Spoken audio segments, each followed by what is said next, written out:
What is up, everybody? Welcome back to the channel. I am really excited about the video today because we are going to be doing a big bait breakdown, the secret super sexy juice. I don't know how sexy it was. Actually, some of the baits are pretty sexy, but the secret juice on how we targeted our bigger fish in the Fontana Classic on Fontana Lake. And yeah, we had a great finish. We ended up winning a few $1,000s. I was really excited about it. And there were some key things that we were doing. So we are going to watch some of the key fish catches today. And I am going to do a full scale analyzation. I don't even know if that's a word. I'm going to analyze the fish catches, exactly what I was thinking, why we were doing what we were doing, how we were using these specific baits. And by the way, you can get all of these baits linked down in the description, dreamcatchersfishing.com. There's three main baits that we're going to be talking, I guess that was six, right? Three main baits that we're going to be talking about today that will absolutely produce big bass, Western North Carolina, upstate South Carolina, and North Georgia from really May all the way to October. So without further ado, let's do it. So when I'm thinking about Fontana Lake and a lot of our lakes in, like I said, upstate South Carolina, North Georgia, Western North Carolina, they can be like infiltrated with spotted bass. And sometimes they can be kind of stunted, potentially because of age class, because of forage, whatever. But Fontana Lake is dominated by small spotted bass, but there are blueback herring in the lake. So over the years, the fishing has gotten better because that age class has obviously gotten some time. Blueback herring helped get those fish really solid. But yeah, so, you know, when I'm thinking about this tournament, my first thought is, okay, there's going to be a lot of guys that have your average bag of spotted bass, that kind of really 10 to 12 pounds of spotted bass. So you need to have a above average bag, I guess would be 13 pounds and above for this body of water. So my goal usually day one on a 2-day tournament is, hey, don't lose it, right? Because you can't win it on day one, but you can definitely lose it. So I just want to stay in contention and have a decent little bag. So, and really almost like a pre-fish day to really gauge what those fish are doing so I can make better decisions moving forward on day two and really swing for the fences. And that, obviously I want to catch a giant bag on day one, but we had a really bad boat number, so there were a lot of guys in our main area. So I'm going to start the footage right here and just kind of narrate. So right off the bat, we pulled into a few of the areas. There were some boats immediately, and I'm like, all right, dude, let's just go fish new water. So right here, by the way, that is a clutch darter. That is one of the key baits we're going to be talking about here in just a second. Golly, I got a whole mess going on right here. That one there, that's the clutch darter. But my thought was, right, I'm on a secondary point in the back of a pocket where there are some docks. So I'm going to pause the footage right here.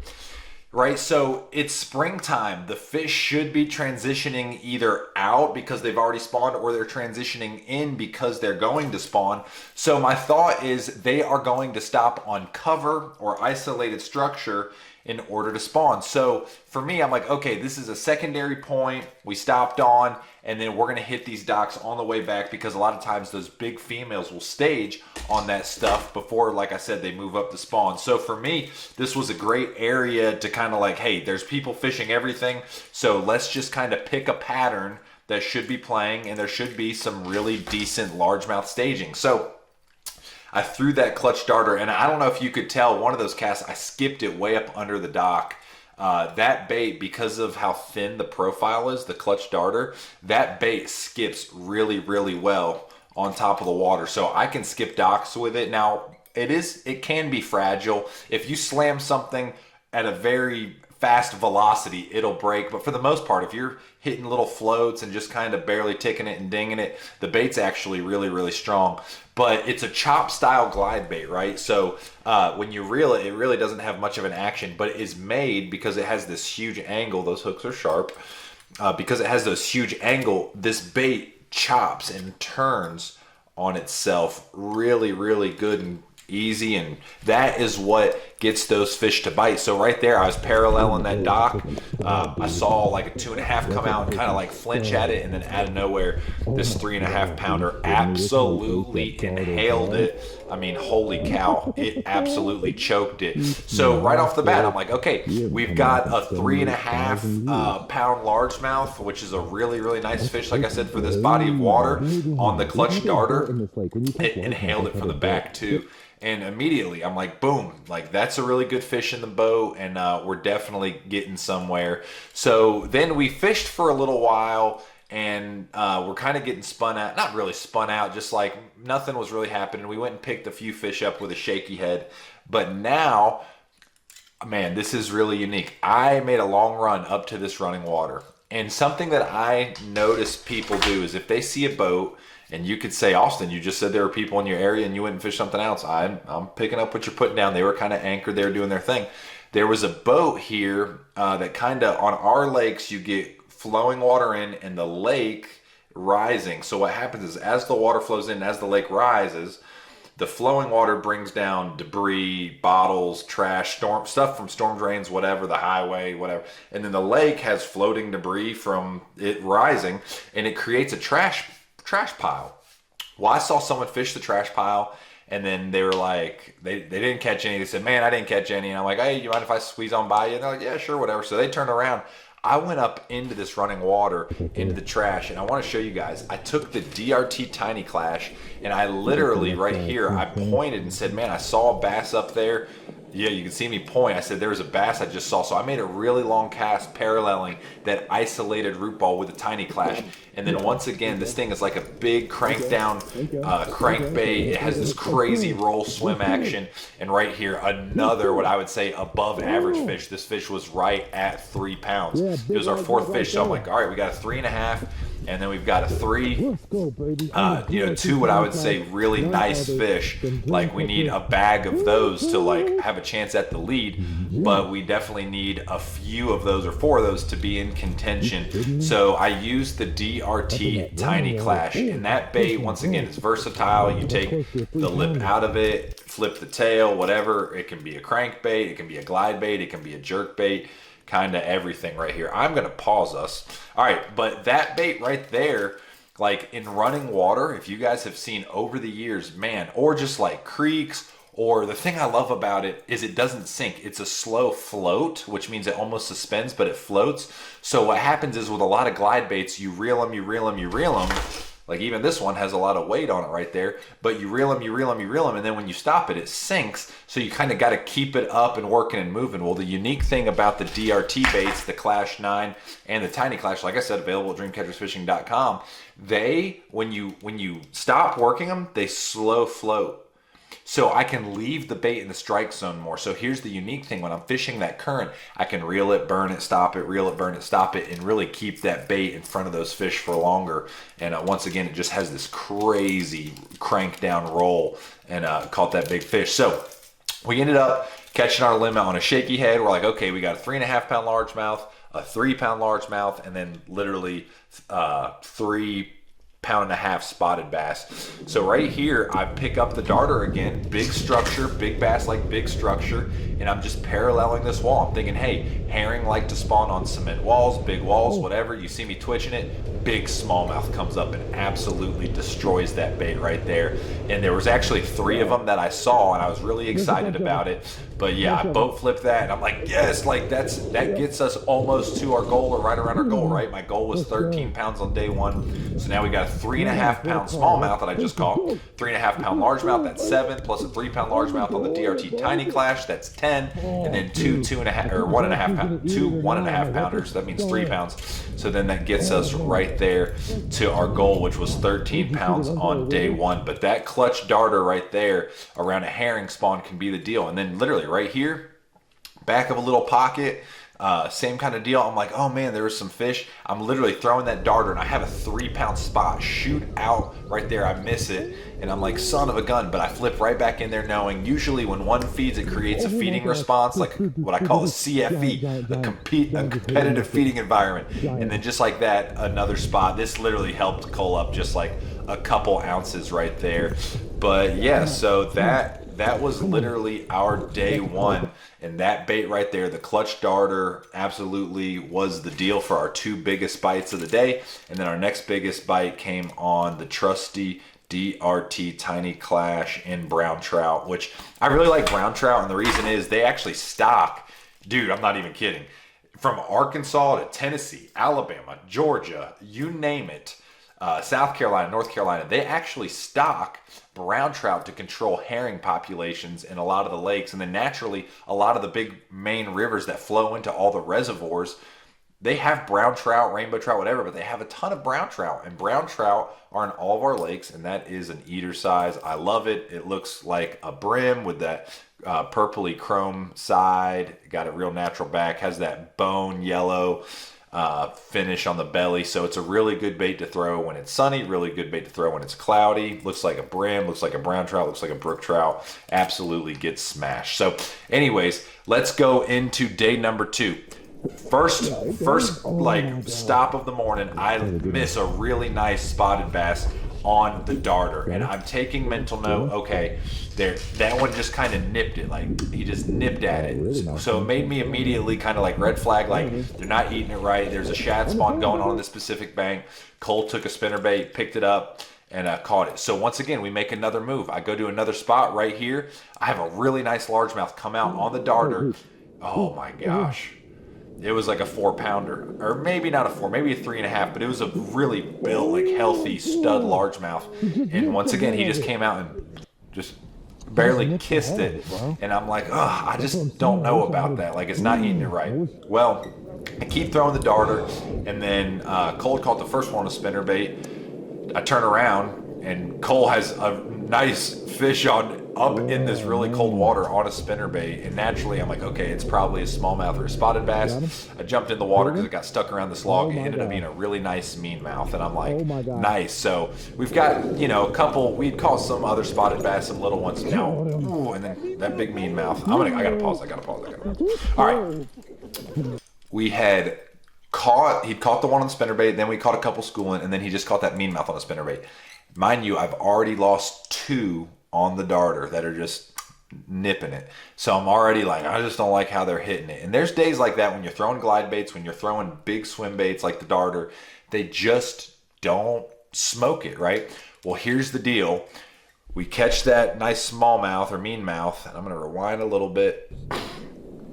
I cast into this little floating debris pile right next to it. I'm throwing the darter. Boom, 4.5-pound largemouth comes out and hammers it. Look at this. Has it good. I'm like, that's how you want him to eat it. That's how the first one ate it on day 1, and it pulls off right there. Oh my gosh, it pulled off. I'm devastated. Devastated. And my thought is like, okay, they're hitting it weird, and then one inhales it, and he just comes off. My confidence level is like, I'm like, golly, like you can't miss one 3.5-pound largemouth like I did when I first got in there, and then I just missed a 4.5-pounder. My confidence is at that point was shot with the darter. Now here's the deal: the day before they were getting it good, and we landed some good fish. But this is what's unique. Cole picked up a topwater bait, and what's unique about a topwater bait, just like the darter, it has that cutting action, right? So Cole picks up a topwater bait. He's, you know, working it real hard out there, and it's working just like a darter. It's the regular size CatWalk, and I'm like, huh, all right. He catches a nice spotted bass there, 2.75-2.75 pound spot on the CatWalk. So immediately, put it on pause. Immediately, I'm like, okay. Maybe they do like the cutting action, right? The cutting action of the darter, I'm getting bit.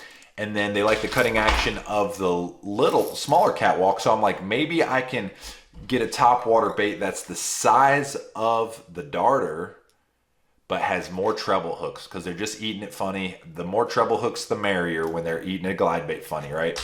So I literally pick up the CatWalk.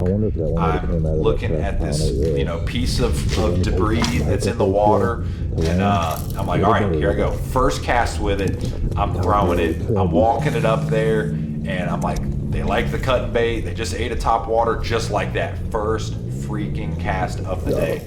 I'm reeling it, or working it, getting this thing cut. And I catch this really nice largemouth, almost a 4-pounder. And I'm like, okay, this is unique, because now we know the action they want. We know that, I'm putting it on pause right here. They want that cut in action, and that size profile is still the size profile to get the bigger bites, because I'm getting bigger bites with the darter.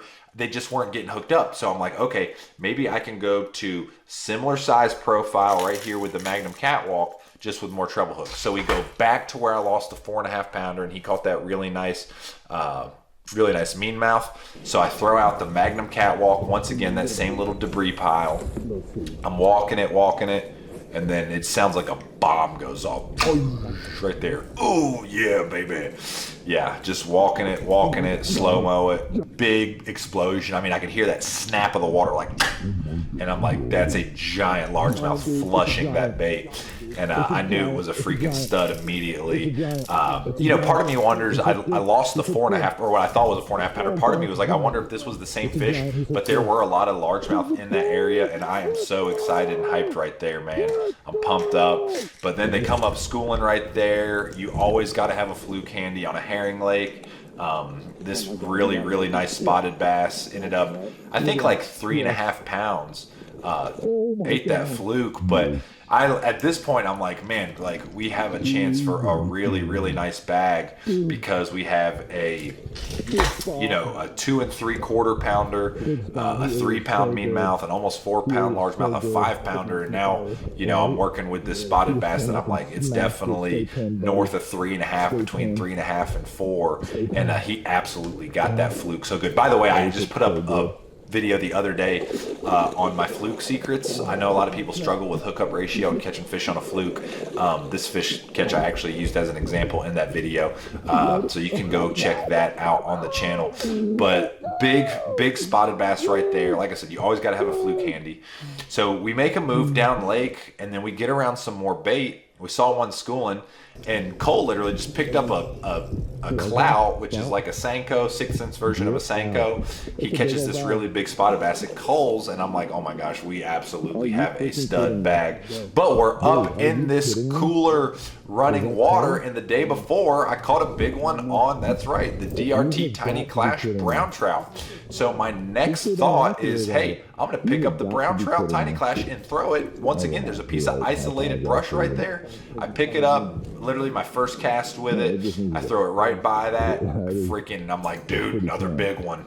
And sure enough, it was a really nice spotted bass. It ended up going, I think 3 pounds, 3 ounces, or 3 pounds, 2 ounces, which, by the way, didn't even help our bag. There is not one day, I don't think, on Fontana where I couldn't have used that fish, other than maybe like 3 or 4 days that I've had really big bags. But it's really rare to catch fish that big and then not help you on Fontana. It's absolutely insane.